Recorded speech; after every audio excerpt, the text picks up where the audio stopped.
Jina lako nani? Benedicto. Umekuja na peke yako, umekuja na nani? Shangazi yangu. Shangazi njoo. Shangazi wewe mtoto njoo. Ndio. Hebu tuambie, umesema unaitwa nani? Benedicto. Benedicto, unatokea wapi? Tumetokea Mbagara. Mbagara. Ndio. Tatizo lako nini hasa kinachokusumbua na Yesu amekufanyia nini?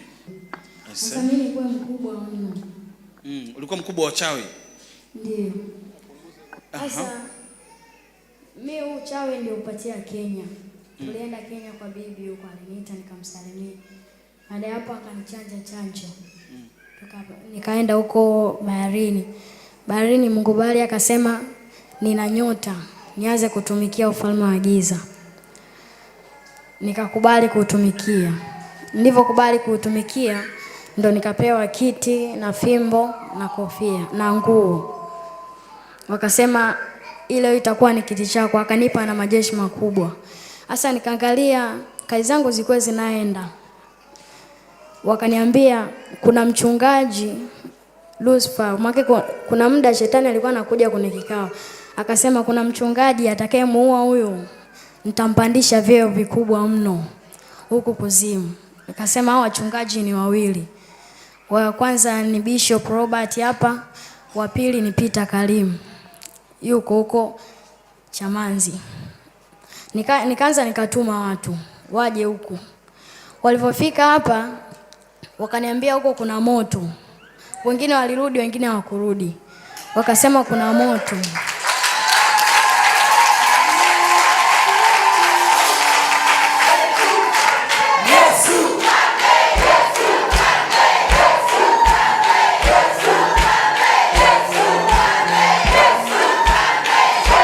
Amen. Nikasema huyo ni nani anayewashinda huyo? Nikatuma tena wengine. Nikituma wengine wanaokoka, wengine hawarudi. Nikasema hii ndio nini? Nikasema sasa huyu, nikabadilisha majeshi, nikachukua vifaru. Nikasema tuone kama ataokoa na vifaru. Nilikuwa na uwezo wa kuongelesha kiumbe chochote kikanielewa. Nikawatuma, hawakurudi, walikufa wote. Nikasema sasa huyu ukaniuzi sana. Nikaamka pale kwenye kiti. Nilipoamka nikaja na hasira. Nikasema naenda kumaliza wote. Jiandaeni tu kunipokea hapa. Nakuja kuleta huyo mchungaji kichwa chake hicho. Na kileta hapa. Wakakaa attention. Maana nilikuwa nikienda Skawi. Nakuja na hicho kitu nilichokiagiza. Nikaja hapa. Nilipofika pale mlangoni nikakuta watu humu wanaomba. Nikawa siwaelewi. Nikasema hawa wanaimba tu siwaelewi. Ngoja niingie. Nilipofika pale mlangoni nikakuta bomu limebakiza sekunde moja lilipuke. Siwezi kukimbia.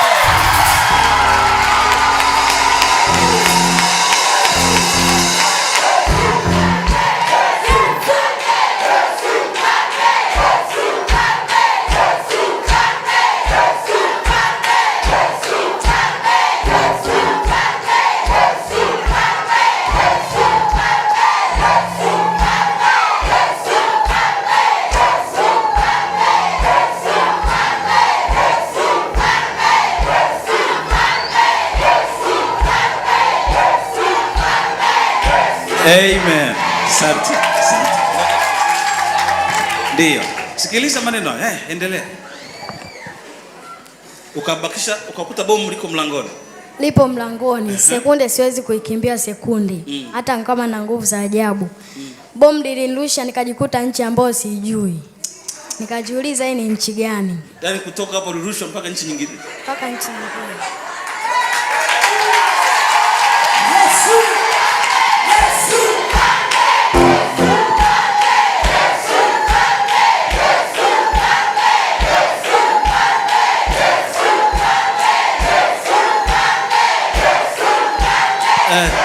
Asante.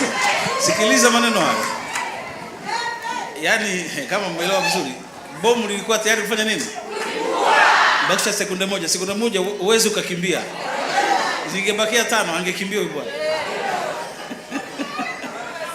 Nikamlipukia peke yake. mpaka huko, sio alikuwa Amerika, sio alikuwa Australia, sijui.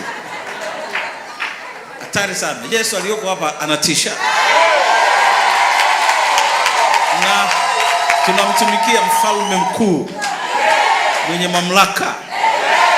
Amepewa mamlaka yote. Tuendelee bwana, hebu tukamaliza uondo. Nilivyorusha raundi ya kwanza walishangaa kuzimu. Wakasema, "Wewe hamna mtu mchungaji yoyote anayekupiga. Imekuwaje huyu akakupiga kama mtoto mdogo?" Wakanikemea. Lucifer akasema, "Ukimpiga nitakupandisha vyeo zaidi ya hapo, ukileta hapa kichwa chake." Sikukoma, maana nilikuwa napenda uongozi. Nikawa mbishi. Nikarudi tena. Kurudi tena aliniambia nichukue unyayo wa mguu wake huyo. Nikaja, nikamsubiri hapa. Akashuka hapo, nikachukua ule mchanga. Kitendo cha kuchukua ule mchanga ule, nilipigwa shoti mpaka nikao mweusi. Nguo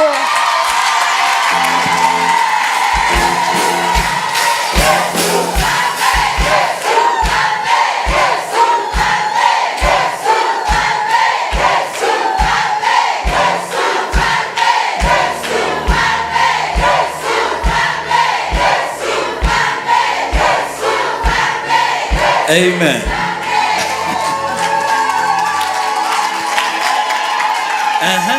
Hebu tuendelee. Mabodyguard wangu walipokuja walinikuta sijielewi, wakanichukua. Wakaenda wakaniingiza kwenye damu, nikatoka hapo nikuwe vizuri. Maana nguo zote ziliungua. Nikatoka hapo nikawa vizuri. Nikasema huyu ni nani? Ana nguvu gani? Nikasema lakini sitakoma. Nitaenda tena kwa mara nyingine, nikaongeza nguvu. Nikaja tena kuchukua unyayo wa gari. Kitendo cha kuchukua unyayo wa gari, yani kitu kilichonipata. Sijui nielezeje.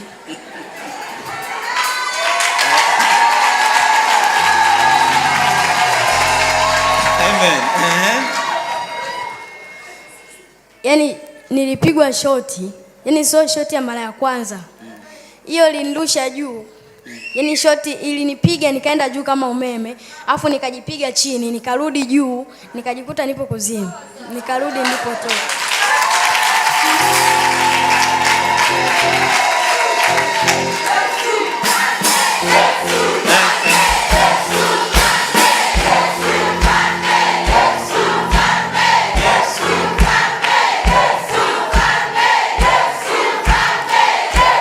Amen. Asante.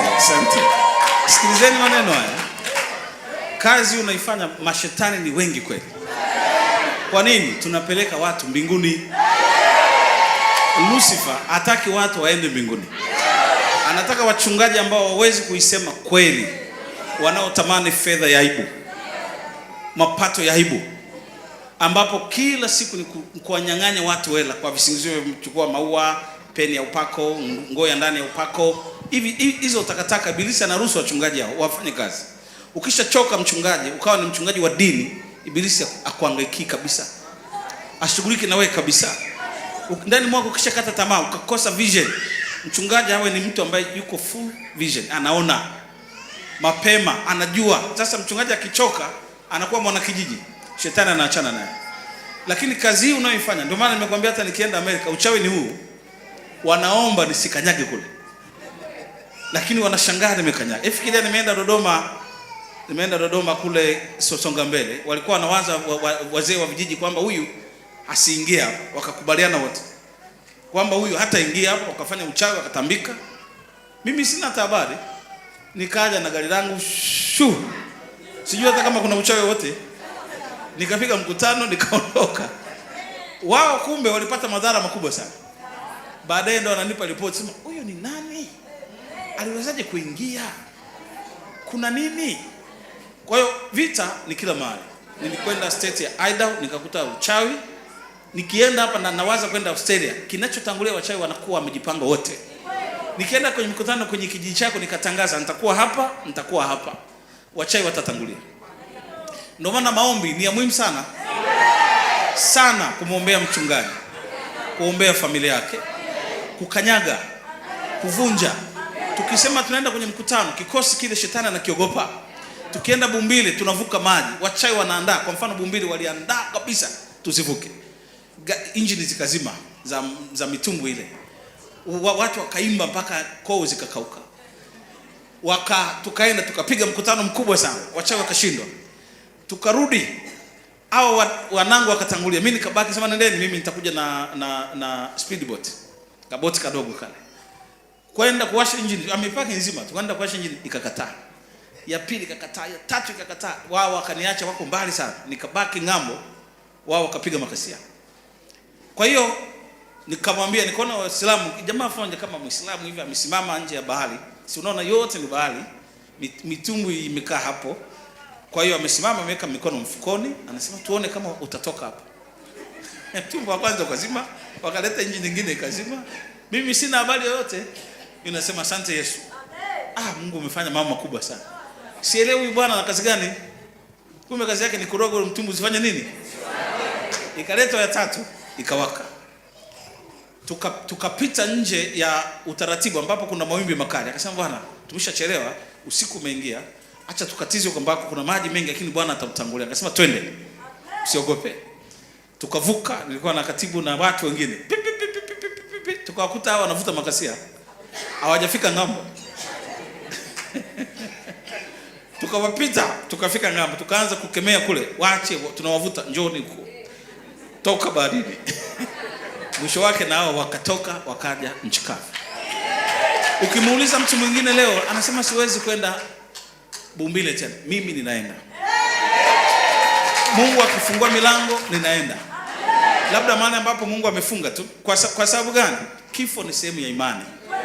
Na tunaishi ili tufe.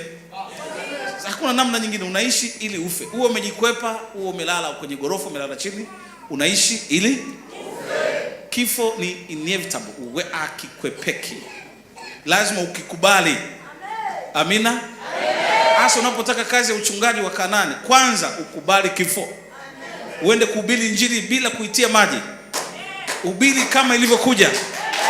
Mtu asikwambie nitakuua, nitakufanya nini? Ni sehemu ya maisha. Utakufa kwa mpango wa Mungu tu. Kama Bwana hajataka utakufa mpaka umalize maono uliotumwa na Bwana. Amen. Amen. Ukiona ugumu kwenye kazi, ndio unakupa challenge nzuri ya kujua, ndio unakomazwa. Kwa mfano, chukua vita ya Iran na Amerika na Israel. Amerika na Israel walifikiri vita watapigana muda mfupi, wana majeshi, wana vitu vina vile, wana hiki na kile. Mara nyingi Trump alikuwa anasema jeshi langu ni kali sana. Akipigana vita vya wiki moja, mbili, tatu. Leo ameenda mwezi. Gumu mkubwa sana. Umemuongezea maarifa na kuondoa kiburi, kwamba inabidi nitengeneze silaha bora zaidi. Hao jamaa walikwisha endelea. Kama asingepata challenge, angebaki na maneno mimi ni mtu mkubwa sana. Amerika ni jeshi kubwa sana. Kumbe kuna watu wako zaidi kule. Sasa ule ugumu umewafundisha wanasayansi wa Amerika watengeneza mabomu. Kumbe inabidi tukazane zaidi, mambo sivyo tulivyokuwa tukifikiri. Kwa hiyo ugumu unakusaidia kukukomaza. Ukiona kwenye wokovu kuna ugumu, mume anakupinga, ni kusudi wewe ukomae vizuri. Ndugu anakupinga, biashara zako zinaharibika, jamaa wanakataa, usilalamike. Usiwaze kwa nini, usianze kusema Mungu why. Mshukuru Mungu. Ugumu utanitengeneza niwe mtu wa imani. Ugumu unaoona kwenye kituo huu utanifanya niwe mtu bora zaidi. Ugumu unaoona kazini huu utanifanya niombe zaidi. Haya matatizo haya yamekuja kuninoa, yatanifanya niwe bora zaidi. Sasa sisi kwa kutokujua matatizo tunayahesabu kwamba ni balaa, wakati matatizo ni fursa. Piga makofi mbele za Bwana.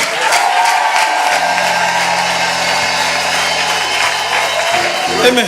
Kama hela ingefunguliwa milango ya fedha, usingeangalia TV. Ungekuwa unasema huyu mwasi afai, si ndivyo unasema? Lakini ugumu wa maisha umekupelekea urudi tena useme inawezekana kuna neno kwa huyu mtumishi wa Mungu. Na mimi nitaangaliwa kama mtu wa mwisho. Wataanza maji na mafuta, wataenda wapi, vitumbua, vitunguu. Mwisho kabisa ndio wanakuja kuangalia. Hebu tutazame hapa. Lakini usipate tatizo unapokutana na ugumu kwenye vita ya imani. Usiogope, usilalamike. Kama ni mchungaji, kama ni maaskofu, usilalamike. Matatizo ni sehemu ya imani. Mwambie jirani yako maneno haya. Ndio. Kama si mambo magumu ulio nayo, usingekuwa hapo unanisikiliza. Usingekuwa kwenye TV yako unanisikiliza. Lakini wakikoroga kule Zanzibar, ni askari, ni polisi, ni wanajeshi, utakuja kuangalia Roba TV. Lakini ukiwa mzima unanitukana, unaona sina maana. Hata hakimu anatamani tumlete tumfunge hapa, tuone anafanya ni Mungu wake, tumuone. Challenges zinakuwa ni nyingi sana. Lakini matatizo sasa ndio yanakupelekea uone huyu mtumishi ana Mungu ndani yake. Ni kweli sio kweli? Kwa hiyo matatizo kwa mwanadamu ni sehemu ya imani. Lazima uyakubali. Matatizo ndio yametuleta kwa Yesu. Ndio amekufanya baba kutoka Kibaha uwe hapa. Baba kutoka Chalinze uwe hapa. Baba kutoka Singida uwe hapa. Wewe kutoka Kigoma uwe hapa. Leo tunao watu wanatuangalia kutoka kambini Nyanyarugusu wako hapa. Mnatutazama Nyanyarugusu kambini kwa sababu ya shida. Kama si shida mngekuwa mnalewa tu. Pombe zinazotunza kwenye kambi ile sio ni za aina gani? Ya Kirundi, ya Kikongo, pombe gani mnakunywa? Hakuna mliokuwa wakimbizi hapa? Amjenda Sengsa. Mngekuwa mnakunywa hizo ni za Kikongo. Warundi mnakunywa pombe gani? Sengsa. Sasa Sengsa ungejua wapi? Hizo. Sasa tazama, vita hiyo iko na huyu Bwana ndio anafunua sasa yale ambayo shetani anamtuma afanye. Chuki aliyo nayo. Chuki inatoka wapi? Kwa sababu tunapeleka watu mbinguni. Ukitaka mbingu iangalie channel hii ya Harvest TV, Roba TV. Ni channel ambayo itakusaidia kuona uso wa Mungu. Ichangie, usiangalie tu, ichangie. Kila unapopata pesa toa zaka. 9 ya 10 nayo baki toa mchango kwa ajili ya kazi hii. Zaka sio mchango, zaka tunalipa. Kitu unacholipa ni cha kwako. Mungu manake anakidai kwako, ni deni. Kwa hiyo huwezi kusema nimetoa zaka, hapana. Biblia inasema umelipa zaka, umelipa deni. Kwa hiyo utoaji unaanza 9 ya 10 inayobaki. Kile cha kwako sasa ndio unaanza utoaji pale. Na ule utoaji unaofuata ni kwa ukarimu. Ukipanda haba unavuna haba. Ukipanda kwa ukarimu unavuna kwa ukarimu. Kwa hiyo 9 ya 10 ndio utoaji wako unapoanzia. Sio zaka. 1 ya 10 sio utoaji, unalipa zaka. Ndio maana Biblia inasema haisemi naomba mlete zaka. Anasema kwa herufi kubwa, leteni zaka. Hiyo ni commandment. Amina. Angalia maneno haya. Yesu anavyotulinda kiwango hicho. Sisi hatuna habari. Tuko tunamsifu, jamani Yesu yupo. Kumbe kuna watu wamekusudia kuingia siku hiyo kwenye ibada, na huyu ndio akiwa kiongozi wa wachawi amekuja kutafuta cheo kupitia kwetu. Akakutana na bomu kule. Likamrusha huko. Tunaposema bom kule Amerika. Mshindo mmoja wa bomu anakwenda juu kwa juu, anakwenda kutoa Burundi huko. Burundi kiwepo kwa nani wanamlipua, anaelekea ni Kongo huko Kisangani. Anamlipua anaelekea Zambia. Kama kiwepo watu wanaimba, mkiambiwa mpige bomu imekata bam. Bomu linapigwa kweli. Sikiliza matokeo haya. Lakini anazungumza alikwenda kufuata nyayo. Hebu jaribu kuwaza, mimi ninapita sina habari. Mchawi anakuja kwenye mazingira yote ya hizi, ya sisimizi. Angalia anachosema, aliweza kuvaa umbile, anaweza kuzungumza na mnyama yeyote na akamsikiliza. Hebu jaribu kuwaza uwezo huo wa kishetani, wa kipepo. Akatuma mafarasi watu gani? Viboko, sio tembo, sio manyati, vifaru. Wale wa mkonga mmoja hapa mbele. Ino, wanaita ino kwa Kiingereza. Wale akawatuma makundi wote wakafia huko. Lakini anatuma watu badala ya kuja kuloga wanaokoka. Tunawabadilisha. Mara kwa mara wachawi wanazungumza. Hata yeye mwenyewe unaona amebadilika. Kutoka kwenye uchawi amekuja mwenyewe naye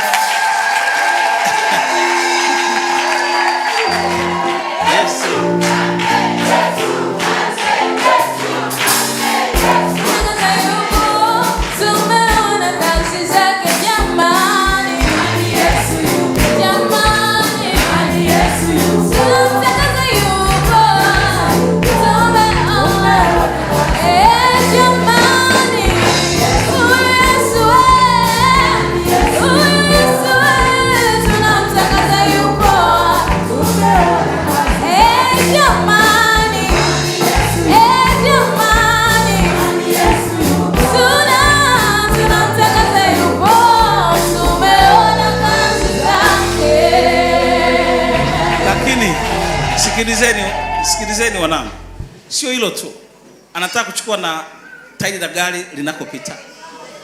Nikiwa naenda kuhubiri kwenye vijiji ili haribu hilo gari lipinduke, mara nyingi wamejaribu, kwa kweli imeshindikana. Wanajiuliza huyo hana nini? Nina Yesu.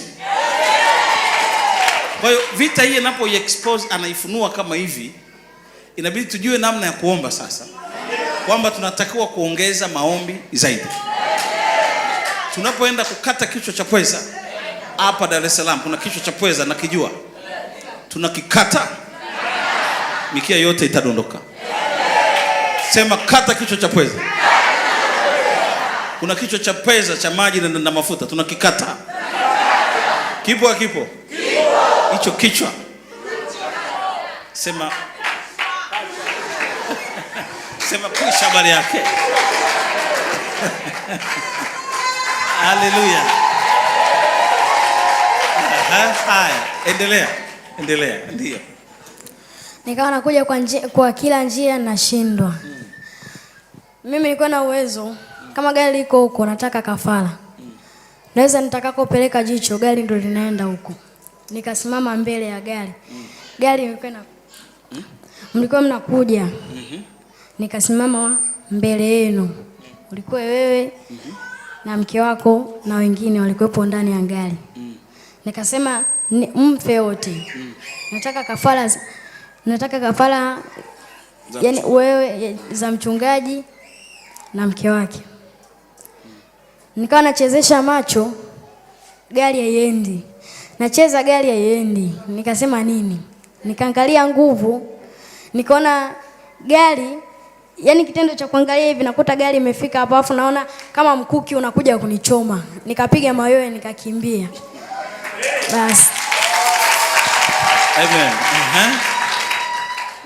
Ndio. Baada ya hapo ndivyoshindwa mimi, nikawatuma hao wachawi wadogo. Nikasema labda nyinyi mnaweza mkamweza. Nikawatuma wakaenda. Lakini walikuwa wakienda, kuna muda mama mchungaji alikuwa anawaona mbele. Kuna muda anawaona wamesimama. Yaani akiona wamesimama hivi, yeye akikemea, akisema moto, wanakimbia, wanaungua moto. Wanasema hatuwezi, nenda wewe mwenyewe. Huo moto hatuwezi kuvumilia. Nikasema basi kama mmeshindwa, nitajaribu mimi kwa mara ya mwisho. Nikaja mara ya mwisho. Nilipofika hapa, nikaja hadi hapa kanisani. Nilipofika nikaangalia mazingira, nikasema lakini mbona kama siku ya ibada hamna moto wote huu. Nikasema sasa itakuwa mchungaji kila anavyompata ninashindwa. Nikasema nitafute wenda kuna wasaidizi wake. Nikaangalia mtu, yani nikaangalia kanisani humu watu wenye nguvu. Kuna mtu anapenda kutoa zaka. Nikasema naanza na huyu mwenye zaka kwanza. Naanza na mzofisha huyu mwenye zaka.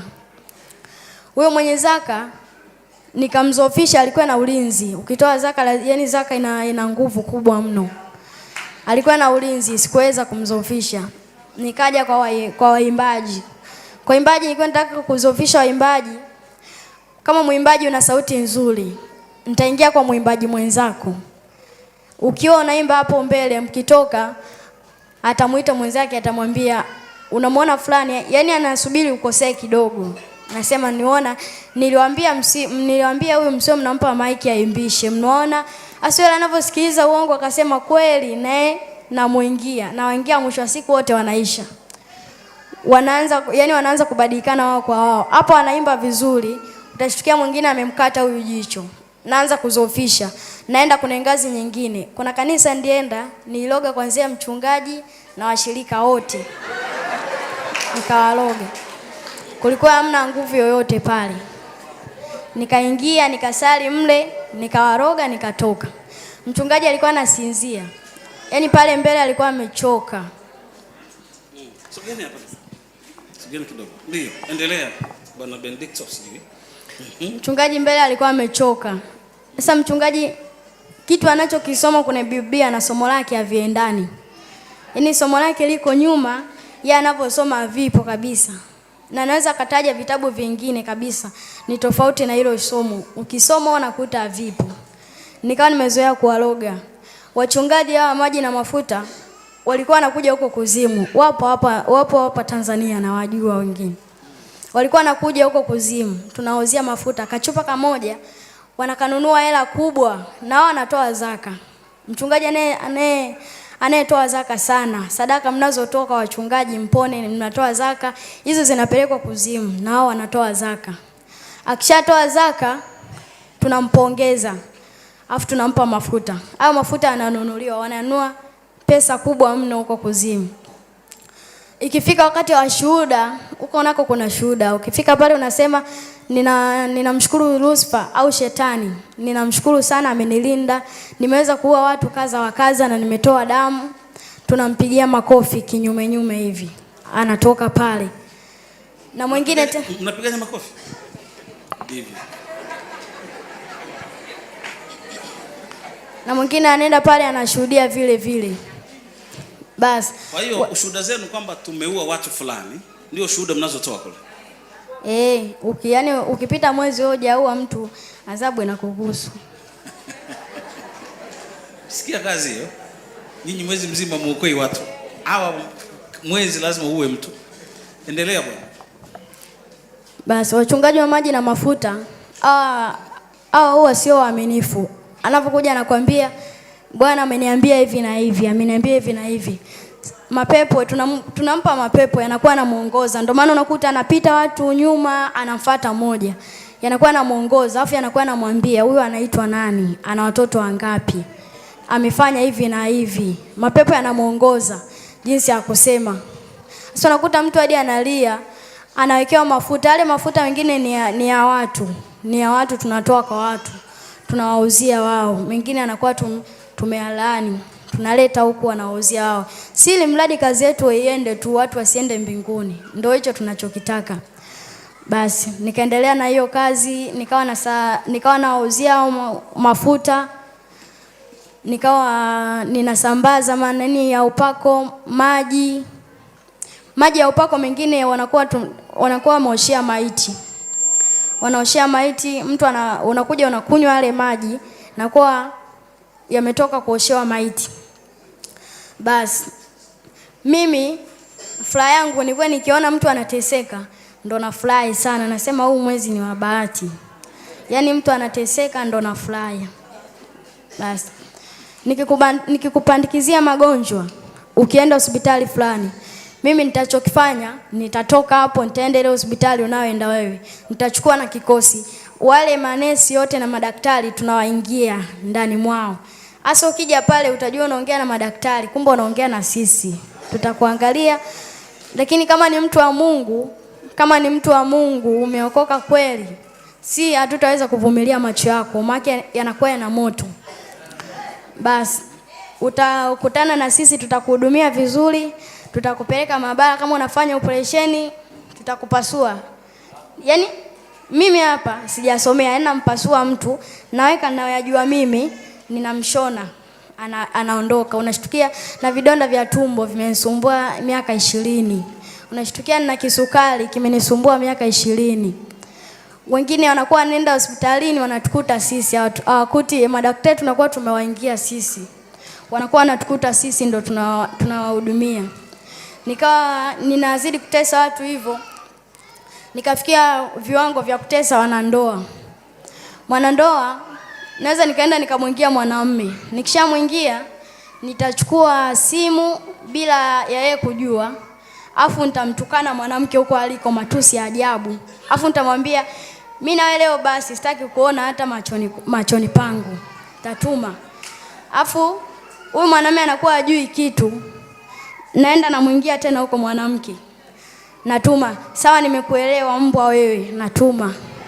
Sasa akifika nyumbani mwanamke haelewi na mwanamume haelewi. Utashtukia mwanza kupigana. Mwanamke anasema mimi nimefanya nini hadi unanipiga? Mwanamume anamuonesha, angalia hapo ulichonitumia. Anasema sio mimi. Hii ni namba ya nani? Anakuta namba yake. Paka wanakorofishana, wanafukuzana ndani. Anakuwa Yaani anakuwa hajielewi mpaka yeye anajiuliza ni mimi ndiye tuma hiyo meseji au ni nani? Nikawa nawaachanisha hivyo. Yaani ndo nazidi kufurahi sasa. Nikitoka hapo naenda kunywa damu, najipoza kwa kazi ndio ifanye. Nikazidi kufanya hivyo hivyo. Nikatoka hapo. Sogea tena hapa. Unasogeaje kwenda kule? Endelea. Nisogelee tu wala usihangaike. Basi. Nikawa nawachanisha hivyo wanandoa. Nikatoka hapo, nikaenda kwa wachungaji. Wachungaji makanisa ambao hayana nguvu.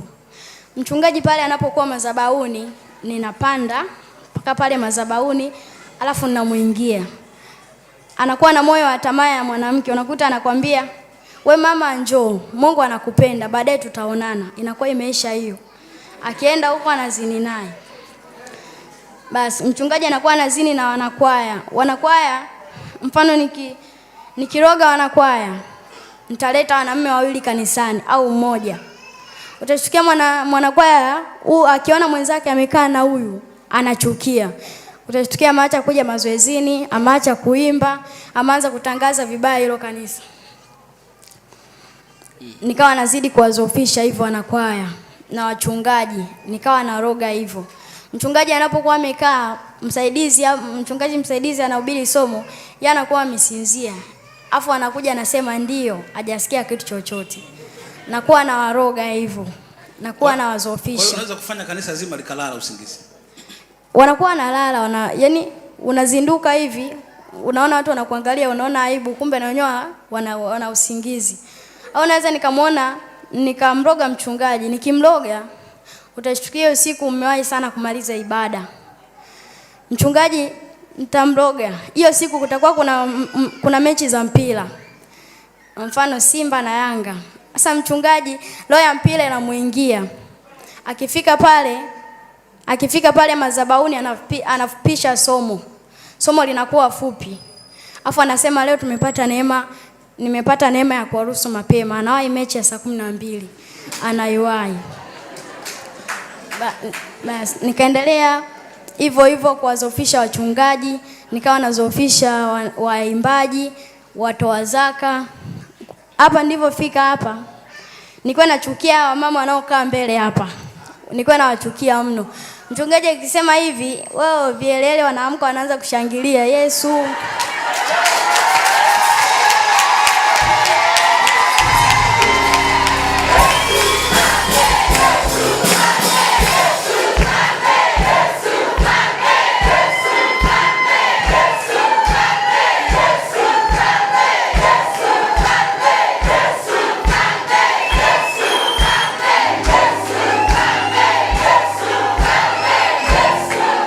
Amen.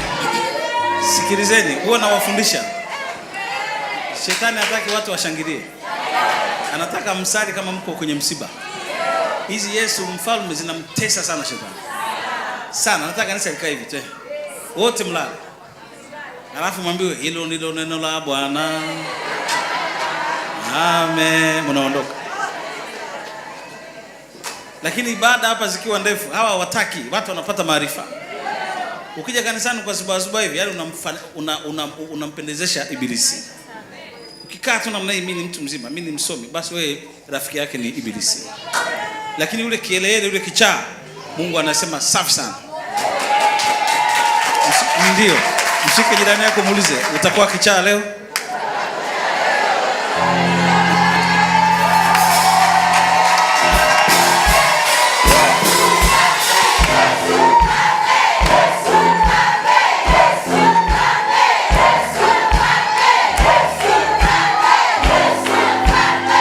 Amen. Asante. Hebu endelea. Mama nikawa nawachukia sana. Nikawa nasema wao kwa nini wanashangilia? Kati shetani si anatuambiaga kwamba nyie msione hao wanashangilia au kuna siku yao, kuna siku nitawapanga mtawapiga kama watoto wadogo. Waga mtu akianza kuomba maombi ya vita bila kuomba msamaha, malaika anaposhuka kumsaidia, kwa kuwa hajaomba toba na rehema, yale mapepo yenye nguvu yanamkamata. Kishamkamata, shetani anasema, si mnaona wasaidizi wao hapo, tunawakamata. Huyu mtu akiomba rehema huku, yule malkia anakuwa na nguvu, anatupiga wote, tunakimbia. Shetani anasema ni kwamba tu nimependa tu, tumwachie aondoke. Basi. Kwa hiyo Ibilisi anawadanganya. Anatudanganya. Unaona tumwache tu, kumbe kapigwa. Endelea. Malaika wa vita kama yale wamekamata malaika wengi. Hasa malaika wa vita akija, shetani kama anawadanganya, mnashtukia muone hapo hapo. Anaenda kujificha, anakimbia. Anasema nyie waacheni tu, kuna siku sisi tutakuwa na nguvu zaidi yao. Akawa ananituma akisema, lakini kazi ninazokutuma hauzikamilishi. Akasema nitakutuma shule, kuna shule. Nikaanzia shule ndio kwa mimi. Ambapo ndianzia kusoma. Nikasema hii shule yote utaanza kuroga kuanzia wanafunzi mpaka mwalimu mkuu wote, uwarogi wote. Hiyo shule nikawa nawaroga, wanafunzi wakawa wanaanguka majini, wanaanguka kifafa. Muda wa mtihani wanafunzi macho yanawasha, nikaroga hivyo hivyo mpaka nikaja huku Dar es Salaam. Huku Dar es Salaam shule ninayosomea. Akasema napo niroge wanafunzi hapo. Kuanzia wanafunzi mpaka mwalimu mkuu huyo. Nilichokifanya, nilianzia kwenye stika. Stika kuna wanafunzi wananunua 100 wanazijua hizo stika. Unakuta ina Spiderman na nini. Nikaachia wanafunzi wakawa wanapenda. Wananunua wanabandika kwenye madaftari. Hasa wanapobandika kwenye madaftari, mimi ndo napenda hiyo. Na ukiangalia shuleni mimi sibandiki, wao wanabandika tu. Wanabandika hiyo wakaipenda. Nikaleta vimdoli hivi vya 500 wakawa wanaviuza. Wanafunzi wakawa wanapenda. Kila kitu ndicho kwa ninaleta wanapenda. Nikawa nawakamata kwa hiyo njia mpaka walimu. Nikawa nawaroga. Mwalimu akiingia darasani, yani anafundisha somo kama vile anatukana matusi ya ajabu. Yani somo analolifundisha aliendi, wanafunzi wanafeli kwenye somo lake. Anaonekana kama afundishi. Kati alikuwa anafundisha. Nikaendelea kutumwa kazi mbalimbali. Wakasema kwa kuwa tushakutuma kwenye shule hizo tulizokuwa tunakutuma umeweza. Sasa tunachokifanya tutaunganisha falme 5, narudi tena kwa yule bishop. Nikasema kule waende kwanza hao wafalme, mimi nitafuatia.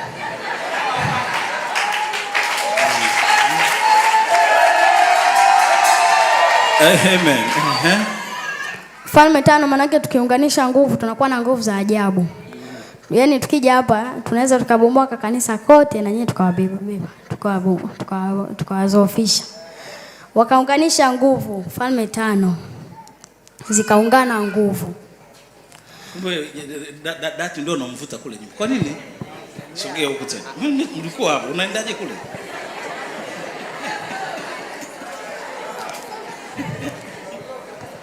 Endelea. Wakaunganisha nguvu. Walivyounganisha nguvu na mimi nikaja lakini kwa uoga. Wakasema we ni chifu nitakiwa ujiamini. Nikasema sio kule. Tajiamini huku sio kule. Tukaunganisha nguvu lakini kuja kwa uoga. Ninajua kilichoko hapa.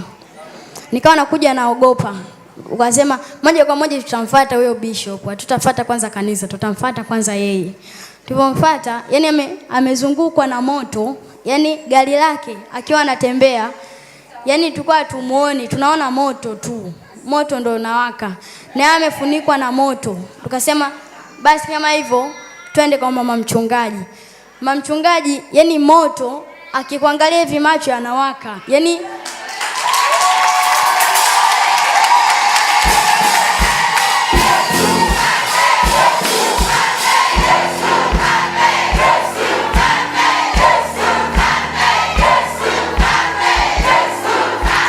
Amen. Asante.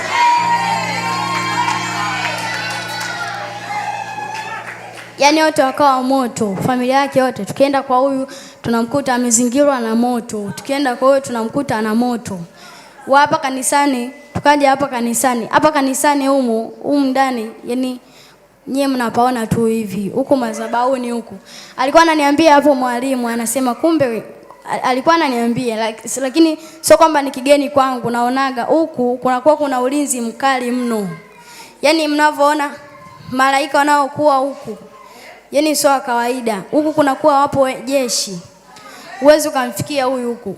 Nilikuwa nikienda makanisa mengine napanda madhabahuni, namuingia hadi mchungaji akiwa anafundisha, yaani namuingia mimi mwenyewe naanza kuwafundisha. Tukarudi kuna habari za kucha bandia. Kucha bandia tukasema hizi kucha bandia wanazozileta huko kabla hawajazileta huku zinachovya kwenye damu, kwenye magano tunachovya kwenye damu, alafu tunatamka laana. Baada hapo tunaleta duniani huku. Zinaanza kuuzwa. Zinauzwa. Tukatoka hapo tukaja kuna habari ya haya mawili. Hayo sasa menyewe tulikuwa tunakata maiti iliyokufa, tunaikata, tunaleta huku. Au mengine anakuwa natapika, kuna nyoka inakuwa natapika wigi. Inakuwa inatapika zile wigi.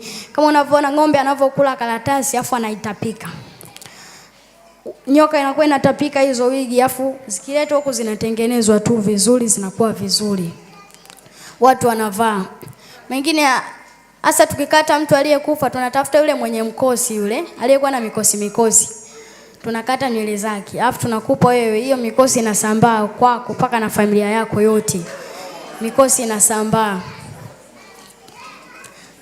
Basi tukatoka hapo tukaenda kuna habari za nguo. Kuna zile nguo zinazomwakilisha Malkia wa Pwani. Yaani ni nguo nzuri takatifu, lakini kuna vitu vile. Tuambie.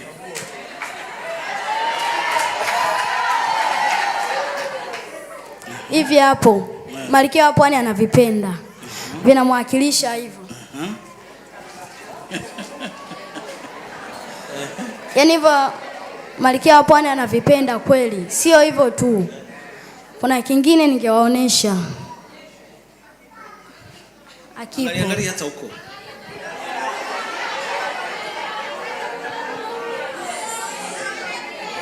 Ndio.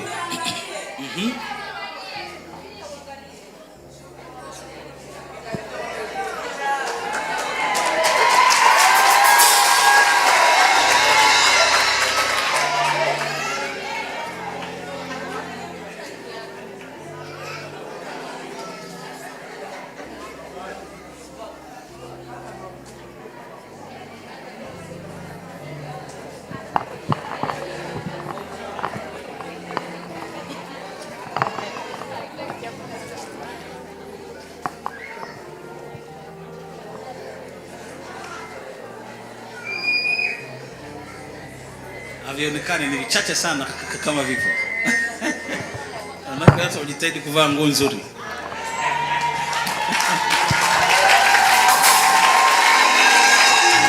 Amen. Hiyo waimbaji ndo wanapenda kuvaa, yani kama kekundu hivi. Ni kekundu, sijui anakaweka hapa kekundu, afu ndani kuna vidude kama vyeupe hivi. Hasa kile kinakuwa kama ni kifuvu hivi. Ukiangalia kwa makini, kama vile fuvu inavyochora afu kunakuwa na alama ya kama X. Ukifika nyumbani kiangalie kwa makini vizuri, utagundua kitu hapo. Basi tukawa tunakuja kwa njia ya hizo nguo hizo. Lakini viatu, kuna vile viatu ambavyo tulivileta huku vilitoka kuzimu. Hivyo viatu yani vimeinuka hivi. Inuka hivi kabisa. Kama vile vimeinuka huku, yani kamechongeka, afu kikashuka hivi. Sawa, endelea. Tulivitoa huku. Basi nikawa nazofisha watu, natuma nasambaza magonjwa ambayo hayatibiki. Mfano mtu anakuambia nilikuwa nimepooza, mtu yani magonjwa nikawa nasambaza, ndo nasema furaha. Ikifika wakati wa shuhuda naenda kusema nimeweka magonjwa kaza, wachungaji ndio wakamata. Wengine tupo nao huko kuzimu. Sijui ni wataje. Kwa Lucifer.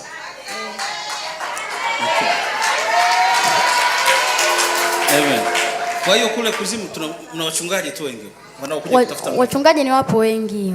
Yaani kuna mchungaji anazingatia kutoa zaka. Yaani zile sadaka mnazozitoa kwake, analeta huku zaka. Akishaleta zaka, mtu atakuja atataka utajiri, tutampa nyoka itakaa kwenye jeneza. Alafu zile pesa ambazo mnatoa nyinyi, tutampa yule mtu aliyetoa kafara, aliyemwaga damu za watu, tutampatia. Huyo ni wa kwanza Mwamposa. Wa pili usitaje wote. Malizia hapo. Tuishie tu hapo. Wanako mnataja kwa jumla tumekwisha wajua. Si wapo mnataka wataje kwani amwajui? Sio wamejao na wengine mmetokea huko. Sikilizeni, hebu tuambie. Kazi yako kubwa ukichamlani mtu, ukaua mchungaji, ukaua waumini, ukawatoa makafara, ukaroga watu, ukawaletea matatizo, unaenda kutoa ushuhuda kuzimu. Natoa shuhuda kama huko mnavyotoa shuhuda, natoa na mimi shuhuda. Nasema namshukuru sana, amenilinda. Nimeua watu, nimeleta na damu hizi hapa, naonesha damu, nimeleta damu, nimesambaza magonjwa, nimezofisha wachungaji, nimepotosha watu. Natoa shuhuda, wananipigia makofi pale, naondoka. Sikiliza maneno haya. Sisi tunatoa ushuhuda wa uzima, huku kule wanatoa ushuhuda wa mauaji na kafara. Leo umeroga watu wangapi? Unatoa ripoti. Umetoa mimba ngapi? Wanatoa ripoti.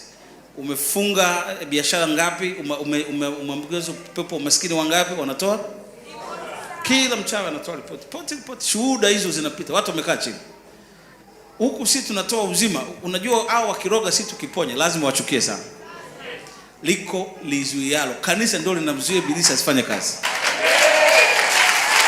Sasa kanisa likinyakuliwa, hawa watakuwa na nguvu sana ya utawala kwa miaka 7. Shetani atawaambia niliwaambia tutatawala. Mnaona? Wewe chukua cha wiki, watapata reward ama thawabu kwa ibilisi kwa utumishi wao. Ndio ibilisi anasubiri kwamba ana miaka 7 ya kutawala full bila kipingamizi. Leo anatawala lakini ana nini?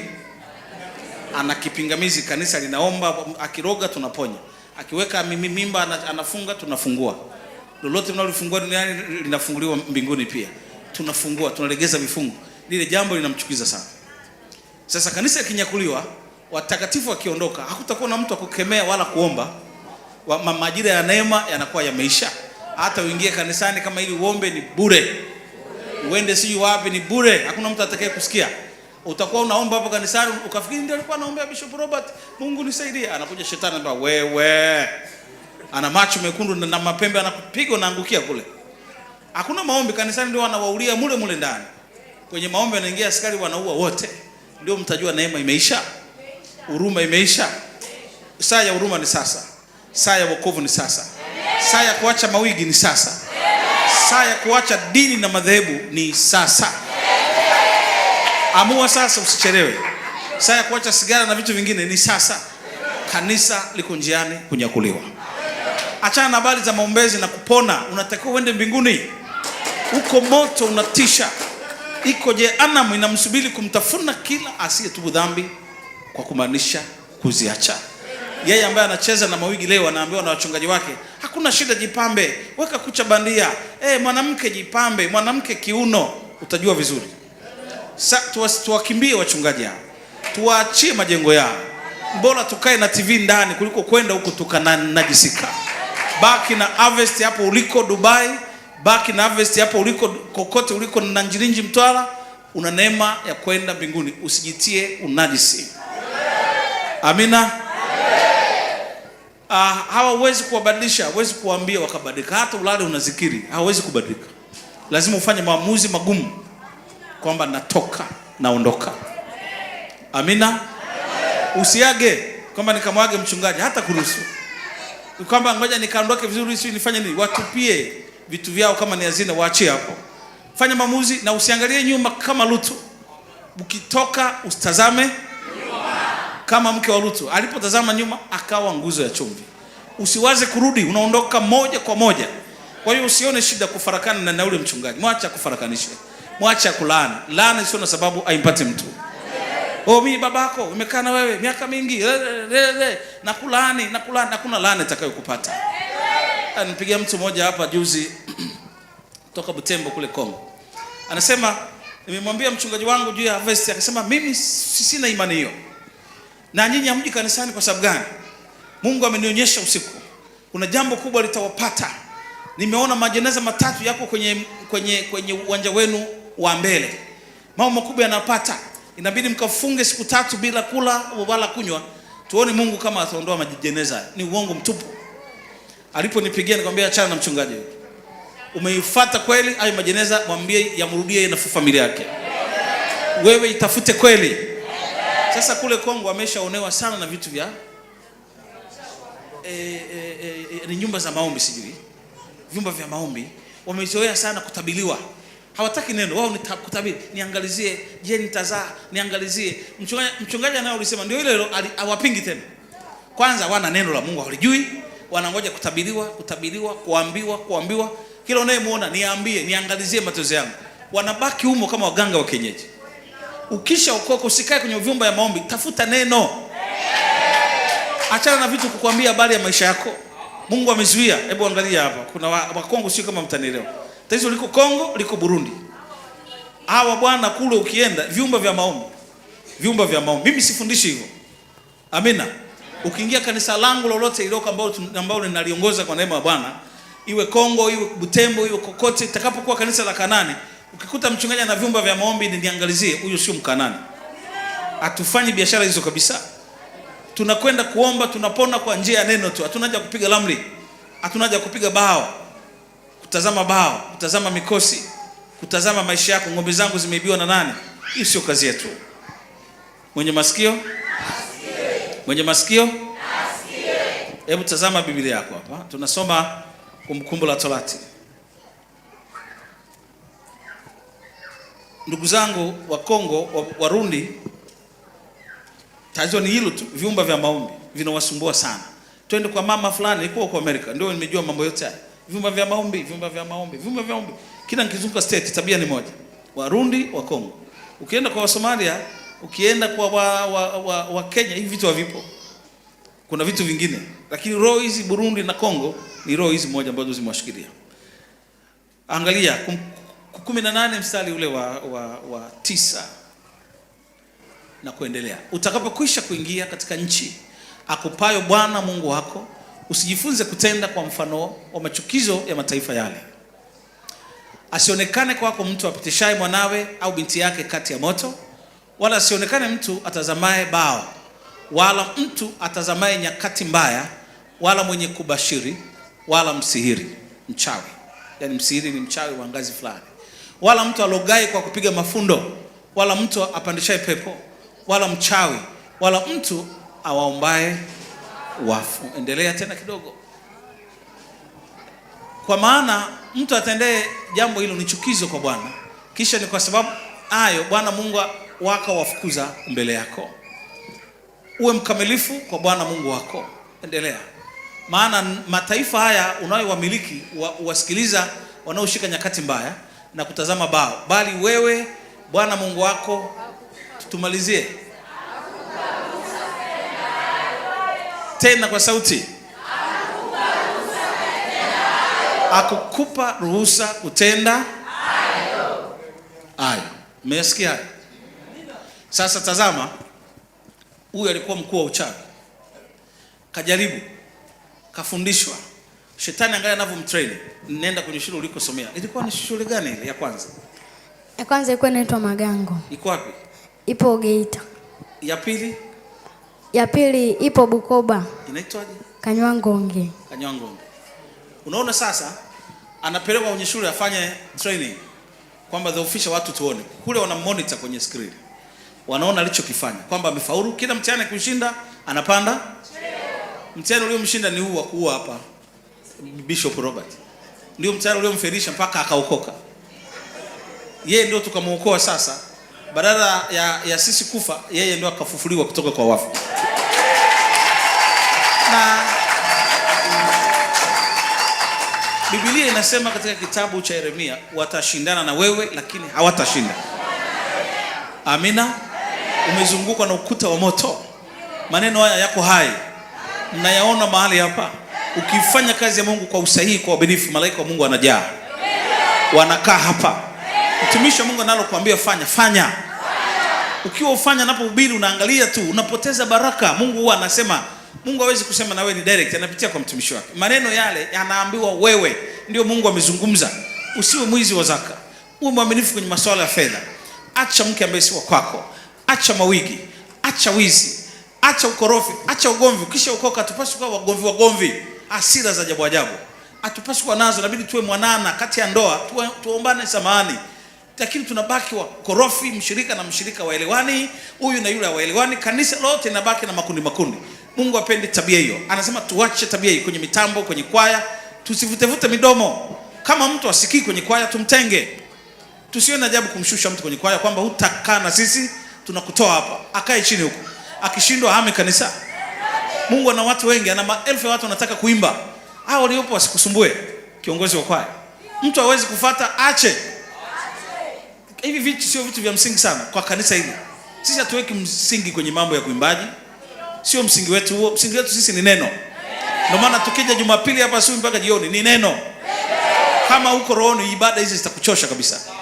Ni neno tu, hatuna vitu vingine, hatuna kubashiri hapa. Ni neno na maombi. Kwisha. Sema kwishine. Allah.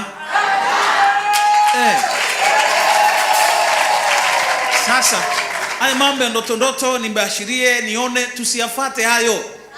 Yatatupeleka mbali, ni madanganyo matupu, hakuna Mungu pale. Sikiliza, kijana anasema, nabii wa maji na mafuta, pepo anamuingia, alafu anamuongoza kwa mtu specific. Wewe dada njoo hapa. Yule pepo anamwambia maisha yake yote. Nyinyi mliobaki wote sema kweli sio kweli? Kweli kabisa. Kweli nabii, Mungu amekuonyesha. Kumbe amemtoa yule mmoja ili wote mpotee. Mkitoka pale, mengine yote yako hayajui, anajua ya huyu tu. Anaweza kuwa wawili au mmoja basi. Na yenyewe afanye kwa usahihi. Kuna mwingine anasema uongo. Maana pepo ni muongo. Kwa hiyo tukiwasikiliza hawa, mwisho wake unakuta watu wanaangamia kwa sababu hizo. Na ndio maana kuna shuhuda kuzimu na kuna shuhuda kwa manabii wa uongo za kutengeneza, wanafanya manipulation. Tengeneza vitu, wanatengeneza vilema, wanatengeneza watu ushuhuda, watu waliozaa, hawajulikani wanatoka wapi. Ila mnaona kwenye TV wanashuhudia tu. Unatoka wapi wewe kwenye mtaa wako unajua hamna. Mkienda kwenye maombi, kwenye maji na mafuta, hakuna mtu anayetoka Chalinze anaweza kusema tumerudi tumepona. Kwenye basi moja, wote mtarudi mazono yako. Hamna ushuhuda hata kwenye basi. Mkienda mtoka Bagamoyo, mkitoka Boko, hakuna mtu anaweza kusema watu wa Boko tumerudi na ushuhuda. Hamna. Kila mtu anarudi anasema nimepewa maji. Mnarudi na magudulia ya maji. Mikosi, maji ya maiti, mafuta ya maiti. Ndio mnarudi nyumbani kwenu. Mnasema tumebarikiwa. Mwingine akija anasema mmetukana. Sikiliza vile toka kuzima anavyozungumza. Na anaweza kuwaumbua, kitaka anaweza kuzungumza ulikuja saa ngapi, muda fulani, kwa sababu vyote anavijua na yeye alikuwa akiwatumikisha. Mkiambiwa kutoa sadaka kwenye nyumba ya Mungu hamwezi. Lakini kwenye mapepo kule mnapeleka ila kutosha. Kweli si kweli? Kweli. Saa imefika. Aliye mtakatifu atakuwa mtakatifu. Na aliye mchafu azidi kuwa mchafu. Saa imefika. Maji na mafuta yajitenge. Waenda mbinguni wajulikane. Sikiliza maneno haya. Nyinyi mnaongangania mawigi. Wachungaji wao wafundisha wanasema jipambe. Sikilizeni haya maneno. Hayo mawigi mjua yanatoka wapi? Vitu bandia vyote sio vya Mungu, havitakiwi ndani ya nyumba ya Mungu. Wewe mama mchungaji, mama askofu, unaendelea na vitu hivi. Acha mara moja. Hata kama mmeo akwambii, acha. Wewe uko madhabahu ya Mungu, pasi kupanda na vitu hivyo. Tupa chooni. Usiuze wala usimgawie mtu. Tupa chooni. Chochote ambacho unakiona wewe ni najisi, kakitupe. Usimuuzie mtu yote. Kwa hiyo lazima uhakikishe unabadilika. Kanisa lako kama libadiliki, badilika wewe. Kwa kuhama mara moja kwenye madhehebu haya. Jitenge kama Lutu. Alibaki peke yake katikati ya Sodoma na Gomora. Unanitazama Amerika, jitenge. Baki peke yako Tennessee. Baki peke yako Texas. Baki peke yako Arizona. Baki peke yako Idaho. Baki peke yako Indianapolis. Baki peke yako Dayton, Ohio. Baki peke yako Springfield kule Ohio. Springfield kule Missouri.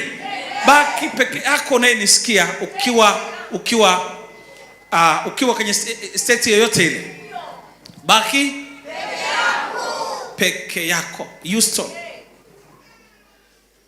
mji wa Houston nilifika kule, baki peke yako. Hakikisha usitazame watu, usifuate mlango wa watu, baki peke yako. Mwaminifu. Tafuteni madhabahu sahihi za kutoa zaka. Mnapeleka zaka watu wanakula tu. Peleka mazaka watu kwenye kanisa unatafuta kuzikwa. Peleka zaka mahali ambapo unapata feedback, mrejesho. Madhabahu ya Mungu ukitoa zaka unabarikiwa, unapumua. Madhabahu za kuzimu ukitoa zaka mambo yako unanunua mikosi. Kwa hiyo katika kupanda mbegu, hakuna mpandaji wa mbegu anayepanda mbegu kwenye lami au kwenye milima, anaweka kwenye fertile soil, kwenye udongo wenye mbolea. Ni kweli? Kwa nini asipande tu kokote? Na mambo ya kiroho, unapotaka kutoa sadaka, chagua. Usipeleke. Kuna wakati unapeleka hela, unanunua mikosi, unanunua matatizo, unaambiwa baraka, kumbe ni laana kinyume chake. Lazima mjue, mfahamu Biblia inasema nini. Vinginevyo mtaendelea kuumia mpaka mfe. Badilika leo. Tell your neighbor, mwangalie jirani yako, mwambie amend your way. Amina. Badilisha maisha yako na mtazamo wako. Maneno ya Mungu ni magumu kuyaeleza, hata kuelewa ni shida sana. Lakini aliyepewa jicho la tatu ndio anayezungumza na wewe. Wewe ambaye bado una macho ya damu na nyama, utanielewa hata kidogo. Hata anayezungumza huyu huwezi ukayaelewa. Huwezi kuelewa kabisa. Kwamba namuingia mchungaji, namuingia daktari, unaweza ukaelewa? Haya mambo yanahitaji spiritual. Mambo haya ni spiritual, ni mambo ya roho. Kwamba unamuingiaje daktari, nesi? Yaani mkimwambia mtu wa mwilini haelewi kabisa. Mpaka uwe rohoni. Huyu baba ana mambo mengi. Leo tunamwachia hapa, tumfanya ni part 1. Kesho tukipata neema tutakwenda part 2. Maana sijamhoji chochote, lakini na mengi ya kumhoji. Amina. Lakini ukweli mmeusikia, amjausikia? Nimeusikia. Hebu niambie Benedicto, pale ulipo umedondoka hapa jana, ilikuwa nini? Jana wakati mnaomba hapa, nilikuwa nawasikia wanasema hapo huo muda kama wao wameanza kupigana, nao itabidi uanze kupambana. Sasa mimi wakati nikiwa naweka mikono huko nyuma, kuna alama nilikuwa naifanya. Nilikuwa nafanya hivi na mwezi mkanijua. Nafanya hivi na nyinyi muelewi kitu. Unafanyaje? Hebu tuonyeshe, unafanyaje? Nafanya hivi. Na pale hebu nyosha, ngoja kidogo. Tuletee karibu ina mtazamaji wangu aliyoko nyumbani na faida. Bado vuta tena. Vuta tena. Twende kwenye mikono tu hapa. Umeiona? Haya, hizo alama mmeziona? Anafanyaje? Hawajaziona bwana. Tuonyeshe. Anafanyaje? Mmeziona hivi vidole hivi? Hebu kwanza uonyeshe hivi, labda ndio ataelewa. Umeviona hivi? Umeviona hivi? Pembe mbili. Alafu unafanyaje mkono mwingine? Kafanya hivi. Au kafanya hivi. Kama wana mpira tunaona ni jicho la nini mnaita? Pembe tatu. Wanaoliweka sana Freemason, jicho la pembe tatu. Halafu ukiwa nyuma sasa unafanyaje? Kwa nyuma. Kwa nyuma naweza nikafanya hivi. Fanya hivi, tugeuke nyuma. Unafanyaje kwa nyuma? Unafanya hivi. Ndio. Kwa hiyo sisi tunakuwa hatuoni unachokifanya huko nyuma. Nyamuoni, mnapigana na mimi. Kwa hiyo wanapigana kwa kufanya hivi. Yeye anapigana, yeye naita wasaidizi. Okay. Naita wasaidizi afu napigana na nyinyi. Sasa jana mlinizidi nguvu. Jana mlinipiga mkaniponda, nikaanguka.